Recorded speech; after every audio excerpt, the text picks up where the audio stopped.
Movie के पहले scene में हमें डैनी ओशन नाम के एक आदमी को दिखाया जाता है। 4 साल की जेल की सजा के बाद उसे रिलीज किया जाता है। अगर बताना हो तो चोरी के केस में ही वह जेल गया था। जब वह पुलिस के सवालों के जवाब दे रहा होता है तब पता चलता है कि उसकी पत्नी उसे छोड़कर जा चुकी है। इसके बाद जैसे ही वह रिलीज होता है तैयार होकर सीधे एक कसिनो में पहुंच जाता है। कसिनो मतलब जुआ खेलने की जगह। यहाँ वह फ्रैंक नाम के एक आदमी से मिलने आता है जो वहीं काम करता है, लेकिन फ्रैंक ऐसे बर्ताव करता है जैसे उसने डैनी को कभी देखा ही नहीं हो। लेकिन जैसे ही उसकी ड्यूटी खत्म होती है वह खुद डैनी के पास आकर माफी मांगता है और कहता है कि अगर वह ड्यूटी के समय उससे बात करता तो सबको उसकी पहचान पता चल जाती। असल में डैनी एक चोरी करने वाली टीम का हिस्सा है और फ्रैंक भी उसी टीम का मेंबर है। ऐसे ही बात करते हुए डैनी अपनी टीम के एक और मेंबर रस्टी के बारे में पूछता है। इसके बाद हमें रस्टी को दिखाया जाता है। वह फिल्म एक्टर्स और बड़े बड़े सेलिब्रिटीज को सिखाता है कि कार्ड्स कैसे खेलते हैं। ऐसे ही वह सिखाते हुए ड्रिंक करने के लिए बाहर जाता है और फिर वापस आकर देखता है तो डैनी भी इन सेलिब्रिटीज के साथ मिलकर कार्ड्स खेल रहा होता है। लेकिन रस्टी हो या डैनी दोनों ही ऐसे बिहेव करते हैं जैसे वे एक दूसरे को जानते ही नहीं हैं और इन सेलिब्रिटीज के साथ कार्ड्स खेलकर सारा पैसा जीत लेते हैं। इसके बाद 4 साल के बाद जब ये मिलते हैं तो एक रेस्टोरेंट में आते हैं जहाँ डैनी अपना प्लान बताता है। वह कहता है कि मैं 3 बड़े बड़े कैसीनो को लूटना चाहता हूँ। यह सुनकर रस्टी को यकीन नहीं होता।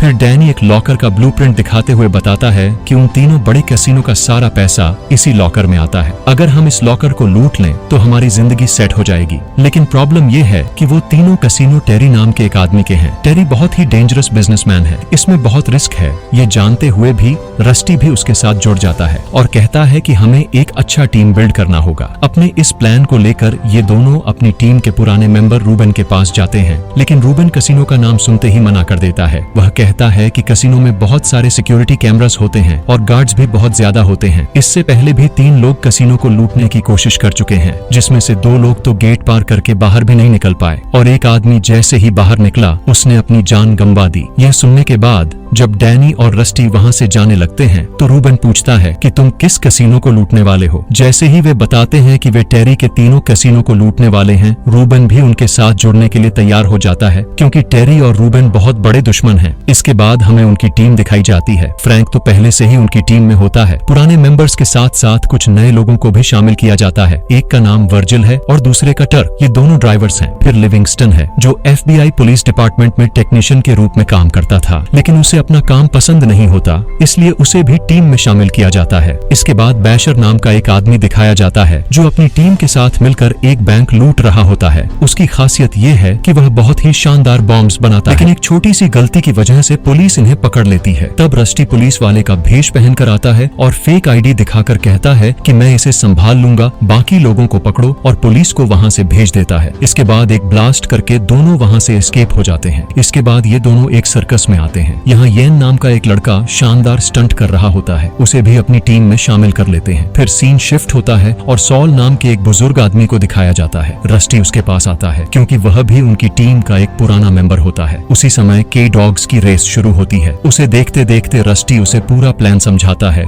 और कहता है कि तुम भी हमारी टीम में शामिल हो जाओ, लेकिन वह पहले मना कर देता है। कहता है कि उसकी उम्र हो चुकी है और वह अब ये सब नहीं कर सकता, लेकिन आखिर में उसका मन बदल जाता है और वह भी उनके साथ जुड़ने के लिए तैयार हो जाता है। अब उनकी टीम में कुल 10 लोग हो जाते हैं, लेकिन उन्हें अभी एक और आदमी की जरूरत होती है। फिर सीन शिकागो शिफ्ट होता है जहां डैनी लिनस नाम के एक लड़के को चोरी करते हुए देखता है। कुछ देर बाद लिनस देखता है कि जिस पर्स को उसने चुराया था उसकी जगह एक कार्ड होता है जिस पर लिखा होता है कि कहाँ मिलना है। वह उस जगह पहुंचता है जहां डैनी उसका इंतजार कर रहा होता है। असल में डैनी का एक दोस्त बॉबी था और लाइनस उसी का बेटा होता है। जब उसे पूरा प्लान बताया जाता है तो वह भी आसानी से टीम में शामिल होने के लिए तैयार हो जाता है। इसके बाद उनकी पूरी टीम के 11 लोग रूबन के घर पर इकट्ठा होते हैं। सभी आपस में बात करते हुए एक दूसरे से परिचय कर रहे होते हैं। तभी डैनी वहां आकर कहता है कि जो काम हम करने जा रहे हैं वह बहुत मुश्किल और रिस्की होने वाला है। उसके लिए जो लोग तैयार हैं वही मेरे साथ आओ, बाकी लोग घर चले जाओ, ऐसा वह कहता है। लेकिन सब लोग अंदर चले जाते हैं। लाइनस वहीं बैठा रहता है तो रूबन उसे अंदर आने के लिए बुला लेता है। जैसे ही वे अंदर आते हैं डैनी सभी को प्लान समझाने लगता है। वह बताता है कि टेरी के तीनों कैसीनो का पैसा एक ही लॉकर में रखा जाता है। उस लॉकर से पहले एक सिक्योरिटी रूम होता है और उस रूम में एंटर करना बहुत ही मुश्किल है। अगर किसी तरह हम उस रूम में घुस भी जाएं, तो उसके बाद एक लिफ्ट होती है जिसके चारों तरफ लेजर लाइट्स होती हैं। अगर लिफ्ट में थोड़ा सा भी गड़बड़ हुआ तो वह बीच में ही रुक जाएगी और हम पकड़े जाएंगे। उस लिफ्ट को हैक करना भी पॉसिबल नहीं है। अगर हम उस लिफ्ट को भी पार कर लें तो लॉकर मिलता है। लॉकर के गेट पर 2 सिक्योरिटी गार्ड्स होते हैं। जिस दिन हम चोरी करने वाले हैं उस दिन कैसीनो में बॉक्सिंग मैच होता है और उस दिन लॉकर में 800 करोड़ रुपए रखे जाते हैं। अगर हम उसे चुरा लें तो सबको बराबर हिस्सा मिलेगा। यह सुनकर सभी लोग शॉक हो जाते हैं। इसके बाद सभी अपने अपने काम शुरू कर देते हैं। फ्रैंक तो टेरी के कैसीनो के अंदर ही काम पर लग जाता है और वहाँ की जानकारी जुटाने लगता है। उस कैसीनो में डोर्स खोलने के लिए सिक्योरिटी कार्ड्स की जरूरत होती है, इसलिए ये लोग कैमरास को हैक करने का भी प्लान बनाते हैं। इसके बाद एक लड़की की मदद से एक गार्ड के पास से सिक्योरिटी कार्ड चुराया जाता है और रस्टी उसे हासिल कर लेता है। अगले सीन में कोई बलून लेकर कैसीनो के अंदर आता है और उसे कैमरा के सामने छोड़ देता है। उसे चेक करने के लिए एक सिक्योरिटी गार्ड वहां जाता है। उसी समय लिविंगस्टन चुराए हुए कार्ड की मदद से डोर पार करके अंदर घुस जाता है और वहां से सर्वर रूम तक पहुंच जाता है। तब पता चलता है कि कैसीनो के अंदर बलून्स वर्जिल और टर्क लेकर आए थे।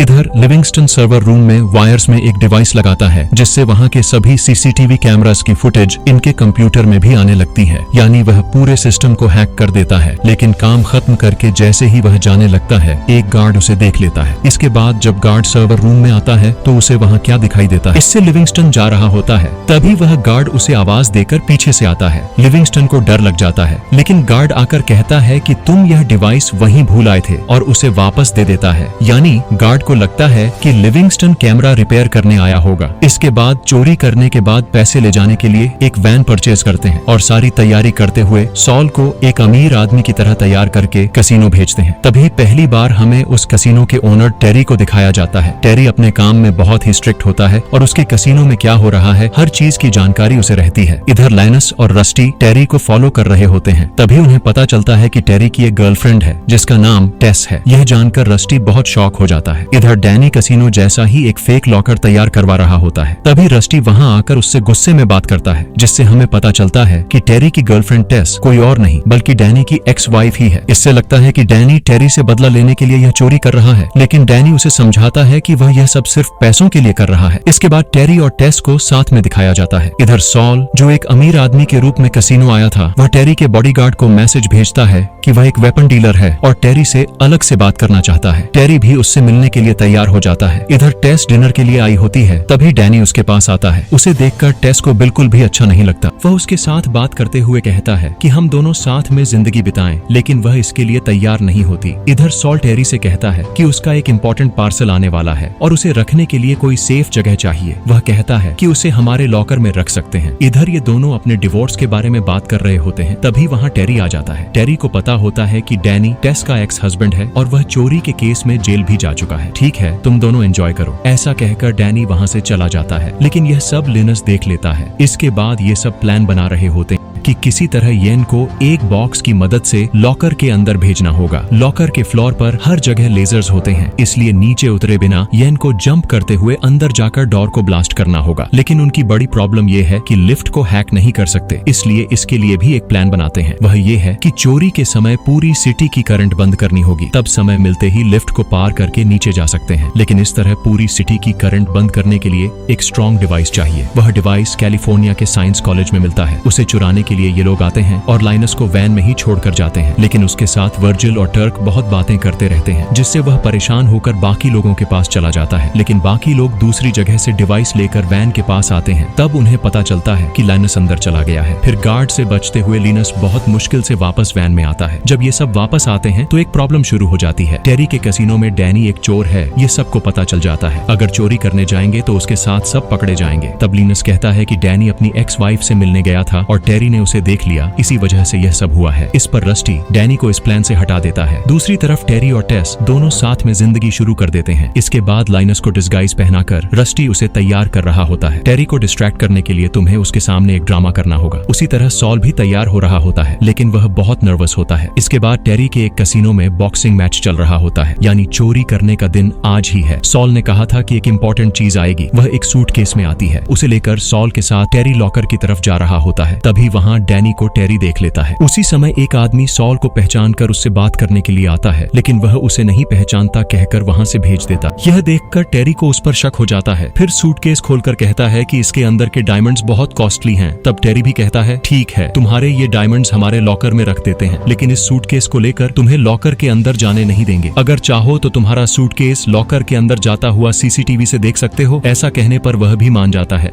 दूसरी तरफ सिटी की करंट बंद करने के लिए डिवाइस भी तैयार कर लेते हैं। उसी तरह वर्जिल और टर्क इस कैसीनो में काम पर लगकर एक बॉक्स लेकर आते हैं। इसी बॉक्स की मदद से येन को लॉकर के अंदर भेजने वाले होते हैं। इसके बाद सॉल को सिक्योरिटी रूम में छोड़कर टेरी बाहर आता है। तभी कैसीनो ऑफिसर के रूप में लिनस उसके साथ बात करने आता है। इधर येन उस बॉक्स के अंदर सिर्फ 30 मिनट ही रह सकता है। अगर तब तक बाहर नहीं आया तो उसका दम घुट जाएगा। उधर लाइनस टेरी से कहता है कि तुम्हारे कैसीनो में काम करने वाला फ्रैंक एक फ्रॉड है और उसे तुरंत इन्वेस्टिगेशन के लिए ले जाना चाहिए। तब फ्रैंक को वहाँ से ले जाया जाता है। दूसरी तरफ जब डैनी टेस के पास आता है तो उसे देखकर टेस बहुत गुस्सा हो जाती है, लेकिन डैनी कहता है कि वह आखिरी बार गुड बाय कहने आया है और गुड बाय कहकर जाने लगता है। तभी टेरी के आदमी उसे पकड़ लेते हैं। इधर लाइनस टेरी को फ्रैंक के बारे में बता रहा होता है कि वह अलग अलग कैसीनो में नाम बदलकर काम करता रहा है और कई क्रिमिनल काम भी किए हैं। इससे लाइनस और फ्रैंक के बीच बड़ा झगड़ा हो जाता है। जैसे ही टेरी का पूरा ध्यान इन पर चला जाता है, रस्टी वर्जिल और टर्क को काम आगे बढ़ाने के लिए कहता है। वे कहते हैं कि इस बॉक्स के अंदर पैसा है और इसे तुरंत लॉकर के अंदर ले जाना है, लेकिन उनका सिक्योरिटी गार्ड कहीं खो गया है। इस पर दूसरे सिक्योरिटी गार्ड्स कहते हैं कि हम इसे अंदर ले जाते हैं। इसके बाद सॉल अपने सूटकेस और येन वाले बॉक्स को लॉकर के अंदर जाते हुए सीसीटीवी पर देख रहा होता। तब लिविंगस्टन बैशर को कॉल करके रेडी रहने को कहता है। बैशर भी डिवाइस वाली वैन लेकर कैसीनो से थोड़ी दूर खड़ा हो जाता है। इधर टेरी फ्रैंक को जॉब से निकाल देता है। इसके बाद जब वे जा रहे होते हैं तो लिनस कहता है कि उसका एक सामान रूम में ही रह गया है। यह कहकर वह टेरी से अलग हो जाता है। इधर टेरी के लोग डैनी को एक ऐसे रूम में ले जाते हैं जहां सीसीटीवी कैमरा नहीं होता, उसे मारने के लिए। इसके लिए ब्रूजर नाम के एक आदमी को बुलाया जाता है और बाकी लोग बाहर चले जाते हैं। इधर सॉल देखता है कि येन वाला बॉक्स और उसका सूटकेस लॉकर के अंदर रख दिया जाता है। उधर डैनी को मारने के लिए आया ब्रूजर कोई और नहीं बल्कि उसका दोस्त होता है, इसलिए डैनी एयर वेंटिलेशन डक्ट के जरिए वहां से निकल जाता है। इधर बॉक्सिंग मैच वाली जगह पर टेरी और टेस पहुंच जाते हैं। उधर लाइनस लिफ्ट के पास आता है। तभी सॉल नीचे गिर जाता है। सबका ध्यान उसकी तरफ चला जाता है। उसी समय लिविंगस्टन सीसीटीवी फुटेज बदल देता है। फिर लाइनस ऊपर जाने के लिए लिफ्ट के ऊपर का डोर खोलकर देखता है तो वहां डैनी होता है। यानी रस्टी ने उसे प्लान से बाहर नहीं किया था, यह सब प्लान का ही हिस्सा था। इधर सॉल को ट्रीटमेंट देने के लिए रस्टी डॉक्टर बनकर आता है। इसके बाद लिनस और डैनी उस लिफ्ट के पास आते हैं जिसे हैक नहीं किया जा सकता था। उधर ब्रूजर भी डैनी को मारने का नाटक कर रहा होता है। फिर वे देखते हैं कि लिफ्ट के टनल में हर जगह लेजर्स लगे होते हैं, इसलिए दोनों तैयार होकर बैशर को सिग्नल देते हैं। बैशर डिवाइस एक्टिवेट कर देता है जिससे पूरी सिटी की करंट चली जाती है। करंट जाते ही लेजर्स बंद हो जाते हैं और दोनों नीचे पहुंच जाते हैं। लेकिन इधर कैसीनो में करंट जाने की वजह से हंगामा मच जाता है। इसके बाद लॉकर के अंदर बॉक्स में मौजूद येन बाहर निकलता है। यहाँ भी नीचे लेजर्स होते हैं और लॉकर के डोर पर खड़े 2 सिक्योरिटी गार्ड्स को बेहोश करके उनके हाथ पैर बांध देते हैं। उसी तरह येन भी जंप करते हुए नीचे के लेजर्स को टच किए बिना डोर के पास आकर बॉम्ब लगाकर सिग्नल देता है। तब डोर के दूसरी तरफ मौजूद ये दोनों भी बॉम्ब फिक्स कर रहे होते हैं, लेकिन येन का हाथ डोर में फंस जाता है। लिविंगस्टन बॉम्ब ब्लास्ट मत करो कह रहा होता है, लेकिन कॉल कनेक्ट नहीं होता। देखते हैं तो प्रेस करने पर भी रिमोट काम नहीं करता। तभी येन अपना हाथ छुड़ा लेता है। फिर ये दोनों रिमोट में दूसरी बैटरीज डालकर ब्लास्ट करते हैं और अंदर आ जाते हैं। येन भी सेफ रहता है। इसके बाद ये दोनों यहाँ के 800 करोड़ को पैक कर रहे होते हैं, जिसे बाकी सब सीसीटीवी फुटेज में देख रहे होते हैं। एक्चुअली लिविंगस्टन ने सीसीटीवी फुटेज चेंज कर दिया होता है, इसलिए लाइव में क्या हो रहा है वह कैसीनो वालों को दिखाई नहीं देता। इधर टेस की पॉकेट में एक फोन रिंग होता है। ये फोन किसका है उसे पता नहीं होता। जैसे ही वह रिसीव करती है, उधर से रस्टी टेरी से कहता है कि तुम्हारे लॉकर में रॉबरी हो रही है। टेरी भी सिक्योरिटी रूम में आकर देखता है तो सब कुछ नॉर्मल दिखता है। तभी लिविंगस्टन फिर से फुटेज चेंज करता है और रॉबरी होती हुई दिखाई देती है। तभी उसे याद आता है कि जब डैनी गुड बाय कहने आया था तभी उसने यह फोन उसकी पॉकेट में रख दिया होगा। इसके बाद टेरी उसे बाहर भेज देता है और रस्टी से बात करता है। वह कहता है तुम अंदर आ गए हो लेकिन बाहर नहीं जा पाओगे, मैं तुम सबको मार डालूंगा। तब रस्टी कहता है तुम्हारे लॉकर में 800 करोड़ है, उसमें से आधा वहीं छोड़ देंगे, बाकी आधा ही हम लेंगे। अगर तुम हमें कैसीनो से बाहर जाने दोगे तो तुम्हारे 400 करोड़ बच जाएंगे, नहीं तो सब पर बॉम्ब लगाकर ब्लास्ट कर देंगे। उसी समय टेस भी रस्टी के पास आती है। इसके बाद टेरी पुलिस को कॉल करने के लिए कहता है। डैनी कहाँ है? पूछने पर वह कहता है वह सेफ है। रस्टी आगे क्या करना है बताता है। हम पैसे को बैग में भरकर लिफ्ट में रखेंगे, तुम्हारे लोग उसे वैन में डालेंगे। अगर किसी ने वैन को रोकने की कोशिश की तो हम पैसे को ब्लास्ट कर देंगे। इस तरह टेरी भी पैसे को वैन में भेज देता है और रस्टी को वार्निंग देता है, एक दिन तुम मेरे हाथ लगोगे तब नहीं छोड़ूंगा। देखते हैं तो रस्टी फोन वहीं छोड़कर चला जाता है। इसलिए टेरी उस वैन को ट्रैक करने के लिए कहता है। वह एक पुलिस टीम को लॉकर की तरफ भेजता है। पुलिस शूट कर रहे हैं ऐसा दिखाने के लिए करंट भी बंद कर देता है। सीसीटीवी में कुछ दिखाई नहीं देता, लेकिन शूट की आवाज सुनाई देती रहती है। इधर टेरी के लोग वैन को फॉलो करके उसके टायर पर शूट करते हैं। फिर वैन का डोर खोलकर देखते हैं तो उसमें कोई नहीं होता। उसे रिमोट कंट्रोल से चलाया जा रहा होता है। तभी वर्जिल वैन को ब्लास्ट कर देता है। दूसरी तरफ लॉकर में देखते हैं तो 1 रुपया भी नहीं होता, सिर्फ पेपर्स होते हैं। लेकिन सीसीटीवी में रॉबरी होती हुई दिखाई दे रही होती है। तब टेरी समझ जाता है कि यह फेक फुटेज है। हमने देखा था कि डैनी फेक लॉकर रूम तैयार कर रहा था, वही फुटेज चल रही होती है। दूसरी तरफ पुलिस पैसे से भरे बैग्स लेकर जाते हुए दिखते हैं, लेकिन असल में वह रस्टी और उसकी टीम होती है। वे पुलिस का भेष बनाकर लॉकर के अंदर जाते हैं और करंट ऑफ होने के समय सारा पैसा लेकर निकल जाते हैं। वैन में भेजा गया सामान सिर्फ पेपर होता है, टेरी का ध्यान भटकाने के लिए। टेरी को डैनी पर शक होता है और वह उसे मारने वाले रूम में जाकर देखता है तो ब्रूजर उसे मार रहा होता है। डैनी भी मुझे कुछ नहीं पता जैसा एक्टिंग करता है। इधर टेस को कोई कॉल करके टीवी देखने को कहता है। टीवी में टेरी डैनी से कहता है पैसे दे देगा तो टेस को छोड़ दूंगा। डैनी भी मान जाता है। यह सुनकर टेस को बहुत दुख होता है। तब डैनी कहता है मुझे 2 दिन का टाइम दो, तुम्हारे पैसे जहां भी होंगे ढूंढ कर ला दूंगा। लेकिन टेरी उसे बिना परमिशन कैसीनो में आने के लिए जेल भिजवा देता है। बाद में जब डैनी टेस से मिलता है तो वह उसे छोड़कर जाने की बात कहती है। दूसरी तरफ डैनी की टीम के सभी लोग खुश होते हैं क्योंकि 800 करोड़ में सबको बराबर हिस्सा मिल जाता है। जब पुलिस डैनी को अरेस्ट करके ले जा रही होती है तब टेस उसके पास आकर सॉरी कहती है और फिर से उसके साथ रहने के लिए तैयार हो जाती है। लेकिन बिना परमिशन कैसीनो में आने की वजह से उसे 3 महीने जेल में रहना पड़ता है। आखिर में 3 महीने बाद जब डैनी रिलीज होता है तो उसे लेने रस्टी आता है और टेस भी उसके साथ आती है। दोनों फिर से साथ में नई जिंदगी शुरू करने के लिए तैयार हो जाते हैं। यहीं पर यह मूवी खत्म होती है। मुझे उम्मीद है कि यह मूवी आप सभी को पसंद आई होगी। अगर पसंद आई हो तो कमेंट करके बताइए इस मूवी में 3 कैसीनो के ओनर का नाम क्या है, और अगर वीडियो पसंद आया हो तो लाइक करें। ठीक है, मिलते हैं एक और अमेजिंग वीडियो में। Until then stay tuned, mystery हॉलिक।